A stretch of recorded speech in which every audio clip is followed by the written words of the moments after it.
Salam əziz izləyicilər, kanalımıza xoş gəldiniz. Yay aylarının o qızmar istilərdən hamımızın axtardığı tək bir şey var. İnsanı özünə gətirən, buz kimi və təbii bir sərin. Bugün mağazalardan aldığımız tərkibi kimyəvi qatıqlarla dolu olan hazır içkiləri kənara qoyuruq. Tamamilə təbii meyvələrdən hazırlanan, dadına doyunma olmayan möhtəşəm bir ice tea, yəni soyuq çay hazırlayırıq. İlk növbədə mövsümün ən təravətli və şirin meyvələrini seçirik.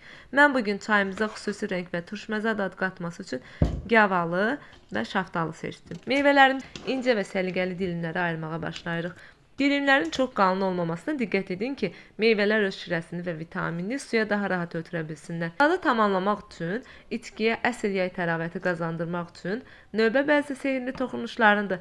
Meyvələrin üzərinə bir tırı nanə və limon dilimi əlavə edirik. İndi isə zövqə görə bir qədər şəkər tozu töküb, əgər tam pəhriz variantı istəyirsinizsə, şəkər əvəzinə baldan da istifadə edə bilərsiniz. Və nəhayət, İçkimizin əsas qəhrəmanı qara çayı əlavə edib, dadlar bir-birinə tamamilə keçirənə qədər aramla qarışdırırıq.